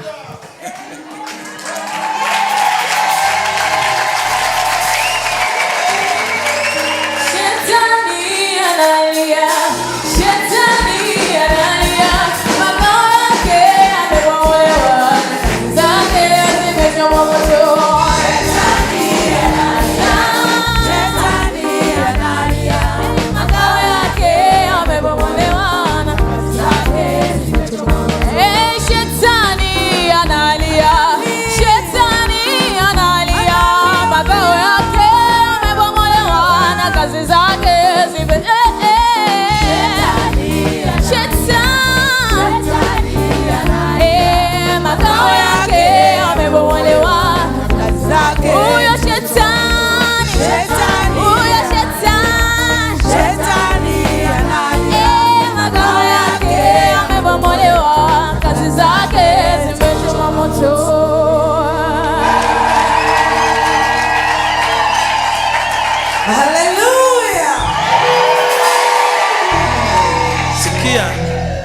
maneno haya, mambo haya ni ya rohoni, yatambulikana kwa jinsi ya rohoni tu. Sasa jana tukakuzidi nguvu, kakuta mzega mpaka ukakuleta huko mbele, unapigana pale. Ndiyo, na usiku waliniambia kuko umeshindwa hapo, usiku nafasi yako ya mwisho ya kumaliza kazi. Sasa usiku nikasema hawa ni wachache tu, hawa wadogo hawa, Bishop hayupo na vimaliza hivi vyote hivi. Sasa wakati wa maombi wakaombea wengine, wakaombea, nikasema mbona na mimi nakanyaga tu nawasaidia. Wakaombea, walipofika wakasema kuna mawakala wanataka kumuua mchungaji. Moyo ukapiga, yani moyo ukadunda, moyo ukaenda kasi. Nikasema hapa ndo penyewe. Nikaanza kujiandaa kwa ajili ya vita. Walipoanza kukanyaga, mimi nikaweka hivi zile nguvu. Nilipofanya hivi nikashindwa, nikaita msaada, wakakomea pale, wakarudishwa, wakapigwa. Wakawa nakanyaga, nikakanyagwa kichwa nikawa nakanyagwa kichwa, yani kichwa nakanyagwa, yani sioni mtu anayenikanyaga, sioni mtu anayenipiga. Napiga.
Unasikia kuponda kichwa cha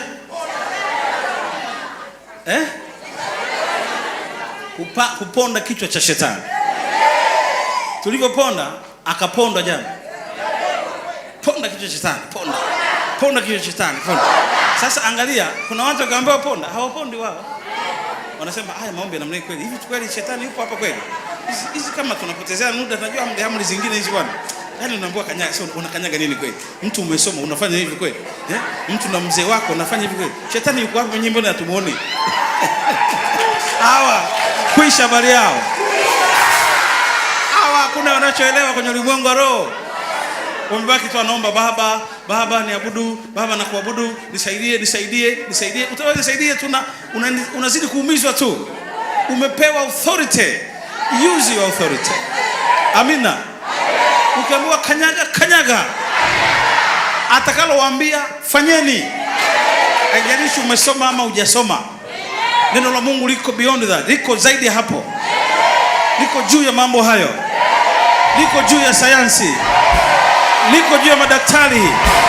Liko juu ya mamlaka. Amen. Amen. Amen.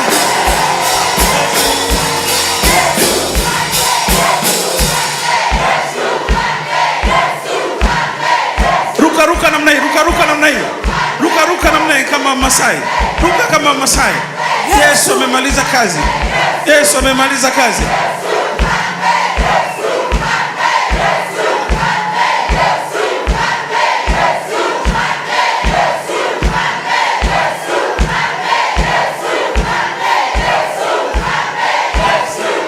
Ruka namna hii.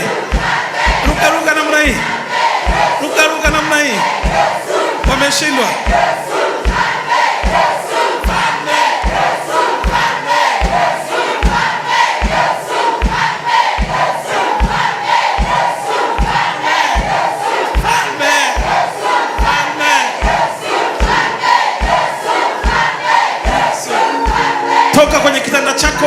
nyumbani kwako, ruka namna hii, kule Uvinza, kule Kibondo, kule Kasulu, kule Morogoro, ruka namna hii, ruka namna hii, ruka namna hii, ruka namna hii, ruka namna hii, ruka namna hii, ruka namna hii, ruka namna hii.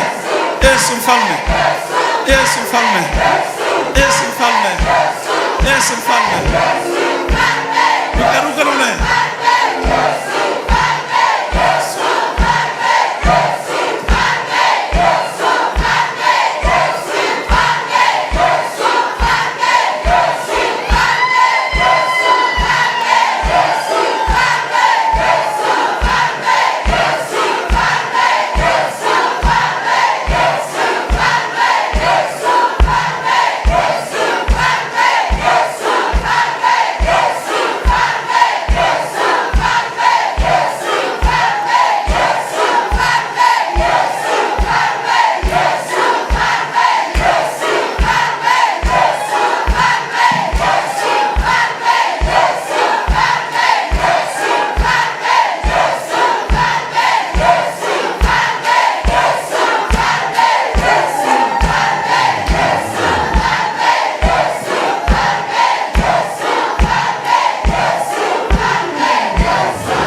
Katika jina la Yesu.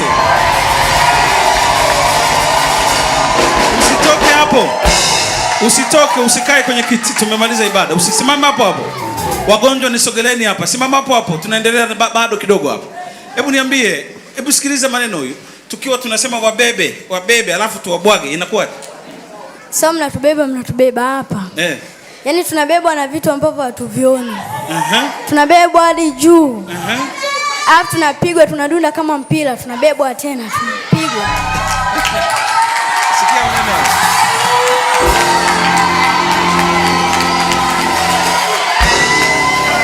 Wabebe. Amen. Amen. Wabebe. Wachawi wa Dar es Salaam. Wachawi wa Dar es Salaam. Wabebe. Nyamkela Chalinze. Yesu, wabebe, wabebe, wabebe,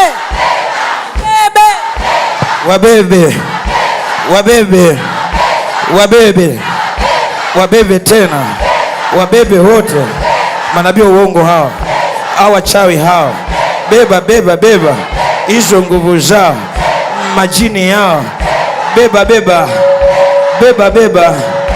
beba wachawi, uchawi wao, viungu vyao, beba,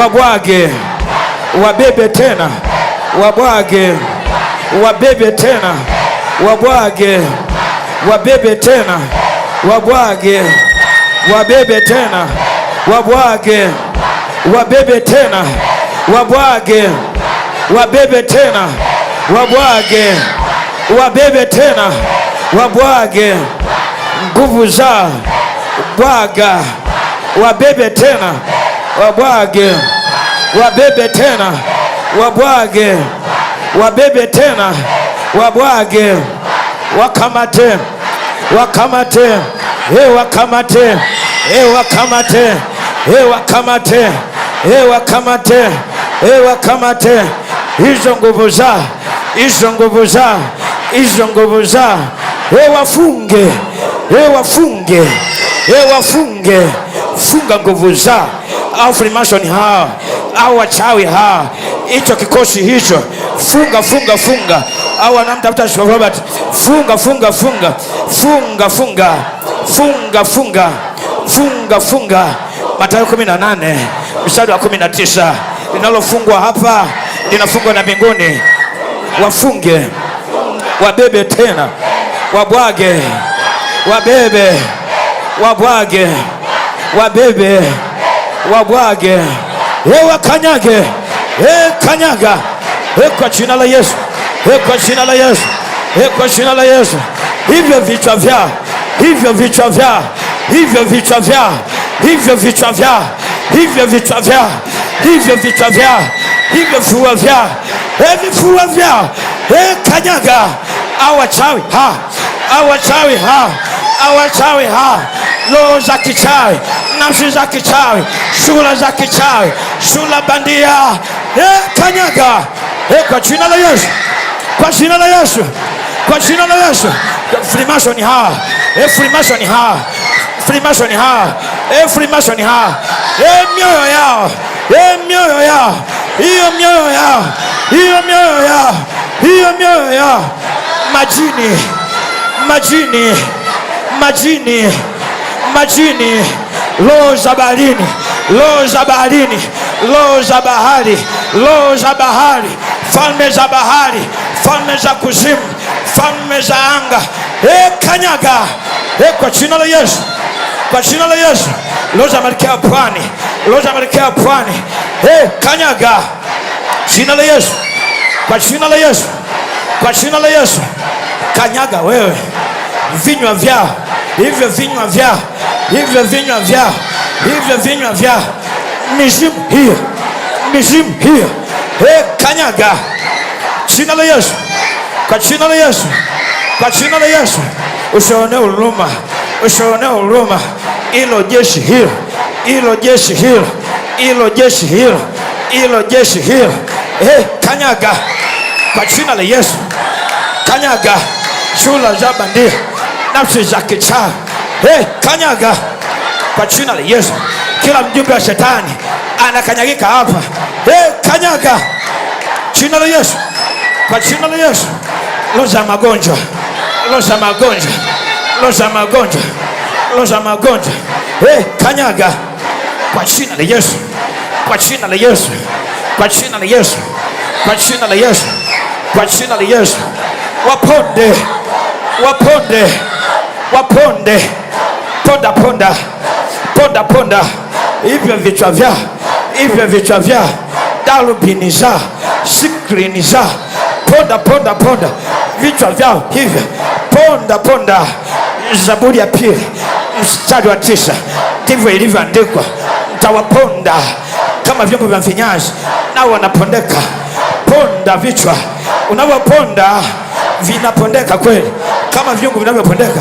Ponda vichwa vyao, ponda shingo zao, ponda viuno vyao, ponda mioyo yao, ponda ponda, kwa jina la Yesu, kwa jina la Yesu. Ponda mafemashoni hao, ponda swala zao, ponda madhabahu zao, ponda nguvu zao, ponda ponda, kwa jina la Yesu, kwa jina la Yesu. Ponda mizimu hiyo, ponda mawakala hao, ponda ponda, kwa jina la Yesu. Madhabahu zao, ponda ponda, kwa jina la Yesu. Achia bomu, piga bomu bomu, achia bomu bomu bomu bomu, mitandao yao, minala yao, hizo lada zao, piga bomu bomu, achia bomu, antena zao, antena zao, antena zao, hizo lada zao, piga bomu bomu, achia bomu, piga bomu bomu, antena zao, minala yao, minala ya kichawi, piga bomu bomu, piga bomu bomu, bomu bomu, roho za majoka, roho za majoka, piga bomu bomu, achia bomu, bomu linaenda kwa wachawi hao, achia bomu, bomu bomu bomu, ni bomu la moto, ni bomu la moto, ni bomu la yoto, ni bomu la moto, mipango yao, mipango yao, katika jina la Yesu.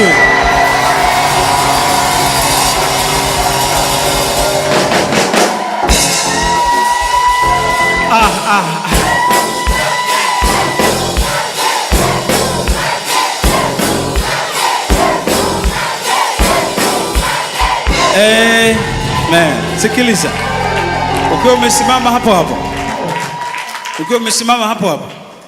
Nisikilize maneno ya kesho kwenye kilele cha maombi. Niandikie majina ya watu wanaokusumbua kwenye mtaa wako. Alafu njoo na zile karatasi. Karatasi unaandika majina wanaokusumbua. Wachawi, yale yanayokusumbua kwenye mtaa wako, ulali usiku mandoto, unamuhisia mtu kwenye familia au jirani yako, andika jina lilete kwenye karatasi. Alafu tutachukua majina yote yale, tutaweka kwenye madhabahu hapo. Tutaponda vichwa vyao. Sikiliza. Tutakata kichwa cha pweza. Sema kata. Kata kichwa cha pweza. Kata kichwa cha pweza. Kwa jina la Yesu. Kwa jina la Yesu. Basi. Utakata kesho vizuri. Lolote atakalowaambia fanyeni. Unayemuhisi kwenye familia, mlete hapo uone tutakavyomshughulikia. Na baada ya hapo wataugua sana, hata watakufa. Maana kesho shughuli tunaianza hapa.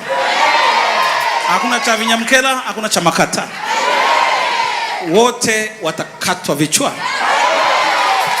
Uwe Sumbawanga, uwe Tunduma, uwe Tutunduru, andika.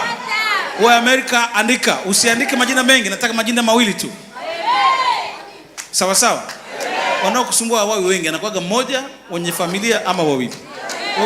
Usiandike lundo la majina kwenye message hapa, utajaza simu yangu. Andika majina mawili tu kama ni mfasi wa Kanane. Kama unatumika vizuri na sisi, ndio tunayemwamuru mtu namna hiyo. Kama mtu tu kuombewa na kuondoka haitakusaidia sana. Hakikisha wewe unaamua kwamba mimi nafanya kazi na baba huyu, nitafanya kazi na hata kama una kesi mahakamani, tunakatwa kichwa cha fedha. Amina. Kama una roho ya madeni, tunakata kichwa cha fedha. Anayekudai atakuletea hela. Anayekudai, unayemdai atakuletea hela. Anayekudai atakuongezea miezi na miaka ya kulipa. Mshike jirani yako, una madeni au unadai?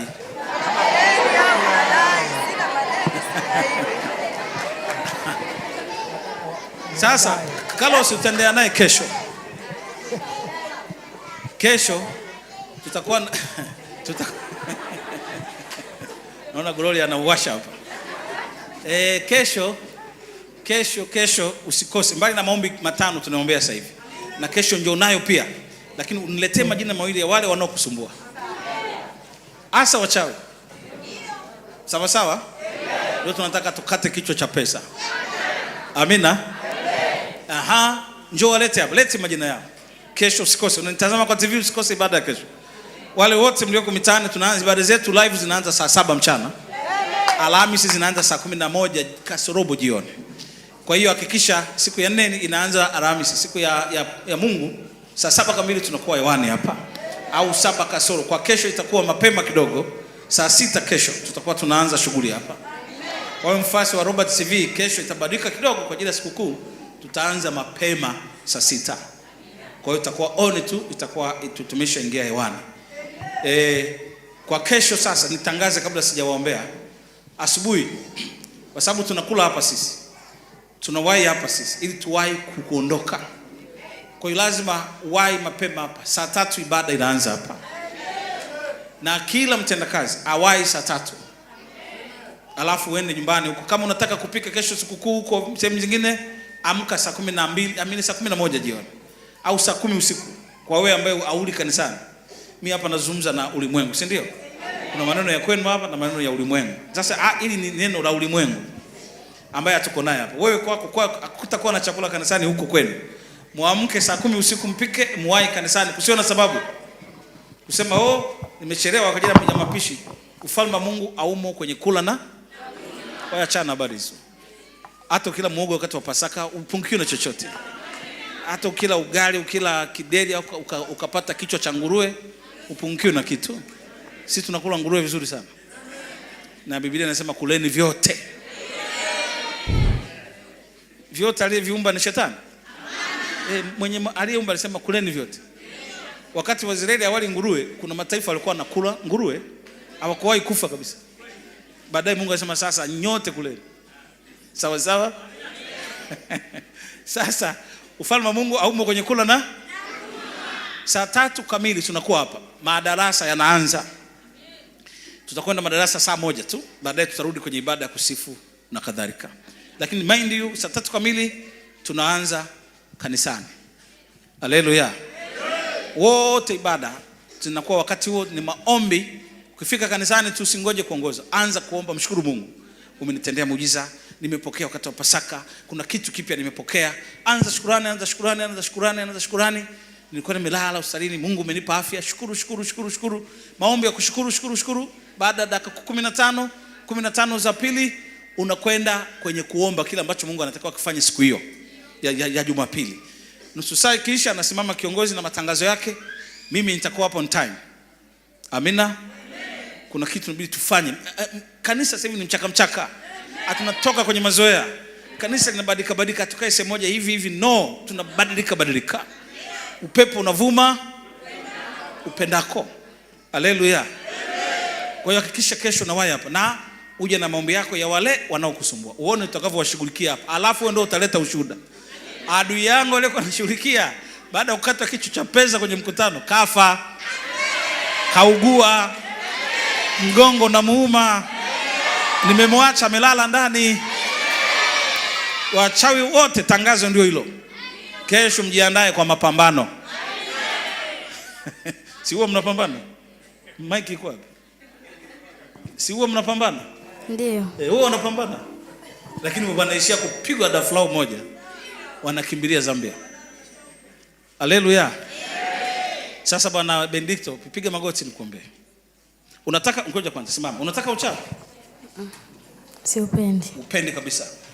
Ulichanjwa sehemu gani? Nilichanjwa kuna ulimi, sehemu zote za mwili. Sehemu zote walichanja. Kuna ni kitu ulimezeshwa? Hapana, damu zangu ndo walichukua akaniambia nitupe mbali, niseme ziende zisirudi tena. Damu zako? Unamsikia hiyo? Uliambiwa kuua wazazi wako? Ndio, nilikuwa nataka kumuua baba lakini mama ni naye. Mama unaye. Yule aliyekuwa hapo yuko wapi? Huyu ni nani? Shangazi. Shangazi. Ulimjuaje kama ni mchawi?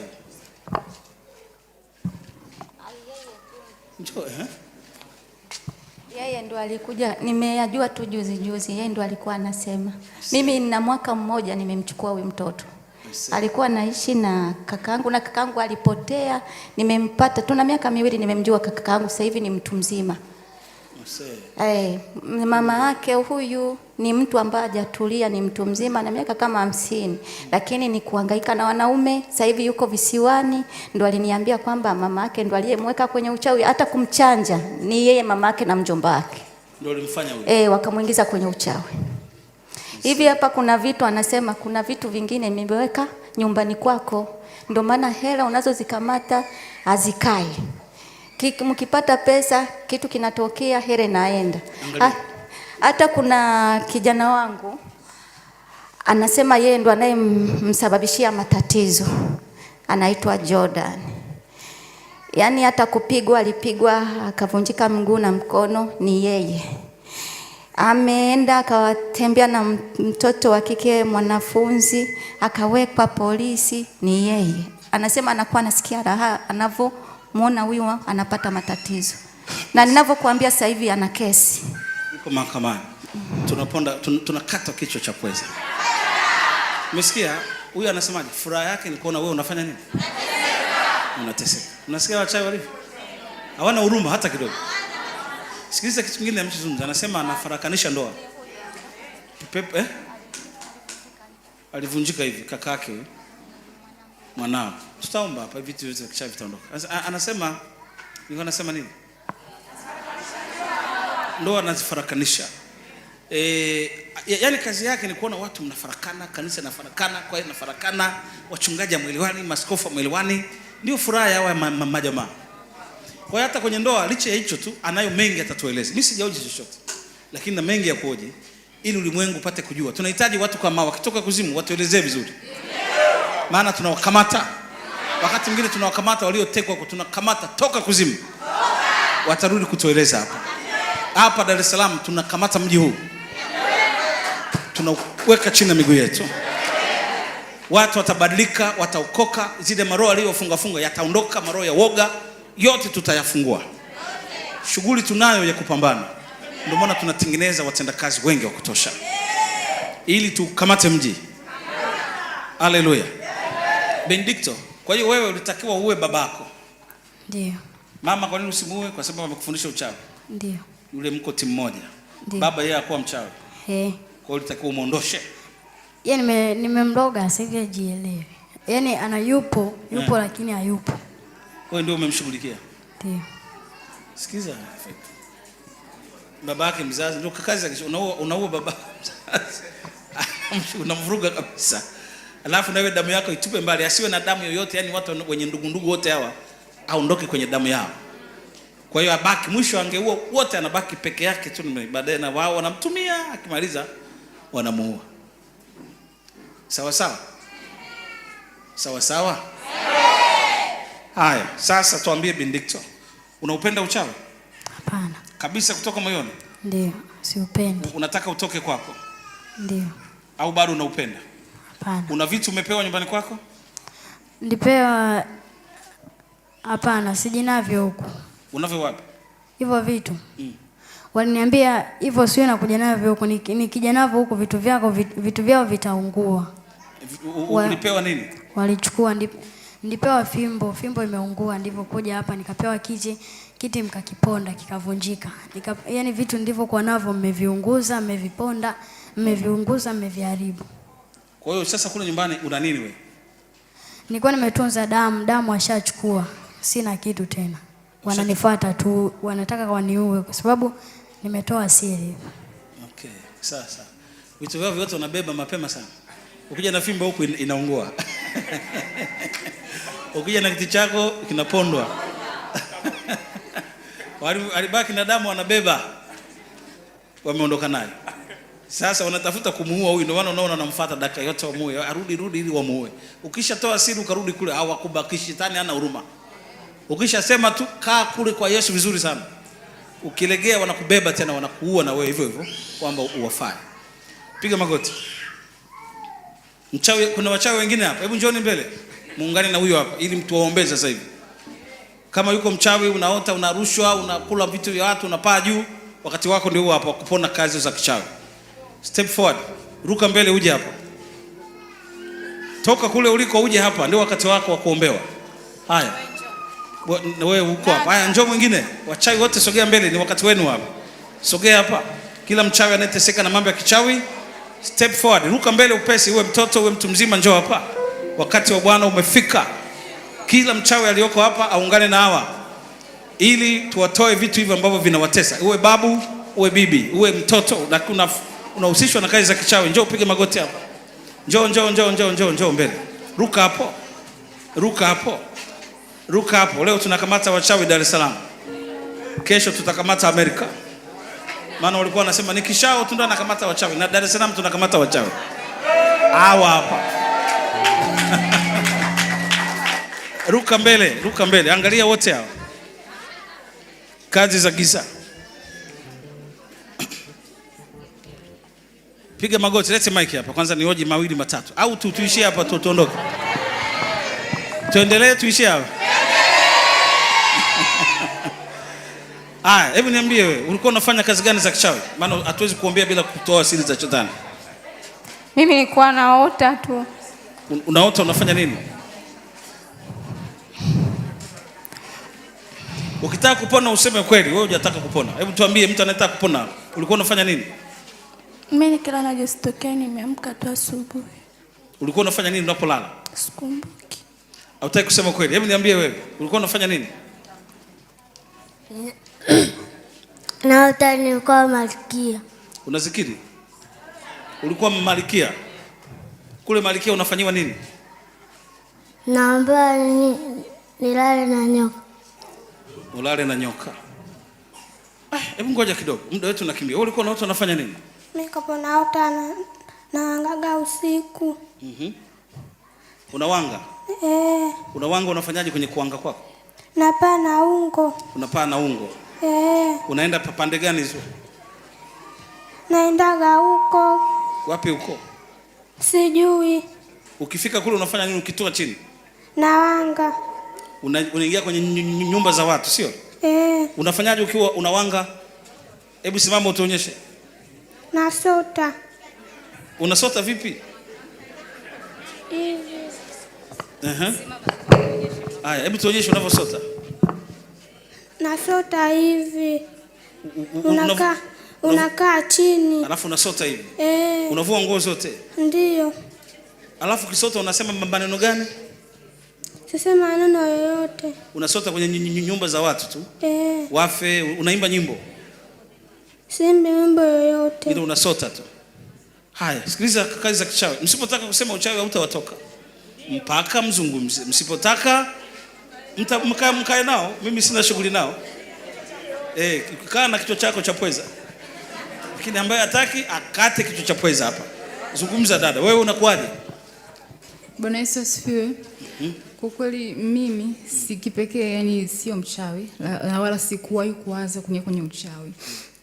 Lakini baada ya kuingia kwenye wokovu, yani kuamua kumtafuta Mungu, na nikaanza kusumbuliwa na nguvu za giza. Hizo pepo kila nikiombewa zinalipuka. Wanaanza kusema kwamba mimi nilikabidhiwa tangu nilipozaliwa. Kwa hiyo unakuta yani ninasumbuliwa na nguvu za giza. Naanza kwa like naota, nalishwa, naota tuko baharini, naota, yani vitu vinanitesa. Nipo kwenye wokovu lakini yani sina, yani sioni, yani ile furaha ya wokovu sina, ni ndoto mbaya. Yani mimi ni mateso tu yani. Okay. Tuambie na wewe. Mseme ukweli ili muombewe hapa. Shalom kanisa. Mimi sijui wala sina hakika, ila sometimes kuna hali inanikuta, yani mfano unapokuwa kwenye cycle yangu, yani kuna hali fulani inanishawishi ni ule damu. Ule damu zako za hedhi. Ndio. Sasa sijui ila tu karibu soma na moja wala soma na mbili. Shughuli ipo. Niambie wewe. Huyu ndio ule wa Kongo. Ndio ulikuwa mchawi, si ndio? Ndio. Acha tupo ushuhuda, tunamjua. Tuambie wewe. Mimi nilitolewa damu nikiwa nimelala, ila sijajua walipeleka wapi. Aliitoa nani? Mganga. Alikujaje ukiwa umelala wewe? Alikujaje kwako? Mimi sijajua. Sasa ulimuonaje wewe mganga? Nilipokuwa kule waliniambia. Shughuli ipo. Wachawi wako wengi. Dar es Salaam tutawakamata wote kwa jina la Yesu. Haya, hebu weka mikono juu ya kichwa chako. Kama ukutema ukweli, uchawi utabaki kwako unakusumbua. Nani huyo? Muda sasa wenyewe hauturuhusu sana muda. Huyu mtoto ameniambia kwamba baba yake alipofariki, bibi yake akasema mimi nimemloga. Kwa hiyo wakaleta mganga nyumbani. Walipomleta mganga nyumbani, wakaambiwa wapike ugali. Wakapika ugali, wakafunika na kikombe. Mganga akawa anaongea maneno, wenyewe wanafatisha. Kwa hiyo walipofunua kile kikombe, wakakuta ugali umeisha. Alafu yule mganga akawaambia kwamba mtoto wenu yupo amelogwa na familia ya kwa Kidula. Kwa hiyo wakajua sio mama. Huyu mtoto akawekewa mizimu. Nikamuuliza huu mzimu mwekewaje? Kwa sababu Jumapili ilikuwa simuelewi, ilibidi nimkalishe nyumbani. Akaniambia mama, walibonyeza hapa wakaniwekea mzimu. Kwa hiyo unao? Akaniambia ninao, natembea nao. Nikamwambia huo mzimu ukoje? Akaniambia jino kama jino la mwanadamu limeingizwa hapa. Na tulipolala asubuhi wakaniambia damu yangu imetolewa pamoja na ya bibi. Lakini nikamuuliza umetoaje damu? Akasema mimi mama sijui, nimekuja kuambiwa tu damu yako hii imetolewa. Nikamwambia wameipeleka wapi ile damu? Akasema mimi sijui, alichukua bibi na yule mganga, kwa hiyo mimi sijajua. Ilipotoka hapo tukafunikwa shuka watoto wote, tukaambiwa tuachame mdomo na macho tusifumbe, ila tufunike pua. Hapo akasema kwamba yeye macho kutoka hapo yanamuuma na kichwa kinamuuma. Na walipokuwa wamefunikwa, katika wale watoto walikuwa wamefunikwa, mmoja mtoto wa shangazi Anasema hajui pete ilitoka wapi. Yule mtoto wa kiume akaimeza, ikaja ikamkwama, akataka kufa. Yule mganga akampiga ngumi, ile pete ikatoka. Na alioshiriki kumleta mganga, shangazi yake mkubwa ambayo yupo Kimara na baba yake mdogo pamoja na bibi. Sikia maneno haya. Sikia sauti inavyotoka kwenye mic, sauti ya zege. Toa sauti nzuri sana ya uinjilisti. Ukiongea hapo unaongea kama mimi. Sikia sauti hiyo. Wewe bwana, hebu leta mic tuone tena. Simama, njoo. Walikulisha nini wewe? Unakula nyama? Hapana. Unakunywa damu? Hapana. Unautaka uchawi? Hapana. Unataka kumrithi bibi? Hapana. Sasa bwana useme ukweli. Unaogopa watu? Walikutishia kwamba wanamwambia utakufa. Au ufikisha kwa Yesu. Yaani ukitoa siri za shetani, hakikisha umekaa kwa Yesu. Ukikaa kwa Yesu hata ukisema siri zao hawakuwezi tena. Labda kama uvunje masharti ya kutoka kwa Yesu. Sasa kwa sababu ya muda siwezi kuwahoji sana. Piga magoti tu. Ninaomba weka mkono kwa kichwa kwa nyinyi nyote. Weka mkono juu ya vichwa vyenu. Baba, katika jina la Yesu wa Nazareth, asante kwa kuachilia uzima juu ya watu hawa, juu ya kijana Benedicto na wote walioko hapa. Yesu, asante kwa kuwavuta na kuwatoa kwenye kazi za kichawi na kuwakomboa na mauti. Mapepo yatoke. Vitu walivyolishwa toka. Pete, mikufu, fimbo, choma, choma, choma, choma, choma, choma, choma, choma, choma, choma, choma, choma, choma kazi za giza, choma kazi za giza, choma kazi za giza, choma kazi za giza, choma kazi za giza, choma kazi za giza. Toka pepo, toka majini, toka uchawi, toka uchawi, toka uchawi, toka uchawi, toka ndani ya watu hao, toka ndani ya watu hao, toka majini, toka mapepo, toka majini, toka uchawi, toka uchawi, toka uchawi, kwa jina la Yesu, kwa jina la Yesu, kwa jina la Yesu, kwa jina la Yesu, kwa jina la Yesu, kwa jina la Yesu, kwa jina la Yesu, kwa jina la Yesu. Moto, moto, moto, moto, moto, moto, moto, moto, moto, moto, moto, moto, kwa jina la Yesu, kwa jina la Yesu, kwa jina la Yesu, kwa jina la Yesu, kwa jina la Yesu, kwa jina la Yesu, kwa jina la Yesu, kwa jina la Yesu, kwa jina la Yesu, kwa jina la Yesu, kwa jina la Yesu, kwa jina la Yesu, kwa jina la Yesu, kwa jina la Yesu, kwa jina la Yesu. Moto, moto, choma, choma, choma, choma, choma, choma, choma, choma, choma, choma, choma, choma, choma, choma, choma, choma, choma, kwa jina la Yesu, kwa jina la Yesu, kwa jina la Yesu, kwa jina la Yesu, kwa jina la Yesu, kwa jina la Yesu, kwa jina la Yesu, kwa jina la Yesu, kwa jina la Yesu, kwa jina la Yesu. Choma, choma, choma makao, choma vitu vya ibilisi, choma katika jina la Yesu. Wainue, wainue, wainue. Simama, simama, simama, simama, simama, simama, simama. Haleluya. Semeni maneno haya, nyosheeni mikono juu, kila mmoja aliyoko hapa. Nyosha mikono yako juu. Sema, Bwana Yesu, mimi ni mwenye dhambi. Naomba unisamehe, unipe rehema, naokoka kuanzia leo. Nimelisikia neno, sitaki dhambi tena. Naacha sanamu, naacha dini, naacha madhehebu. Nakuhitaji Yesu, nakuhitaji Yesu. Unibadilishe, niishi kama Lutu, niishi kama Nuhu. Yesu nisaidie. Amen. Ndio.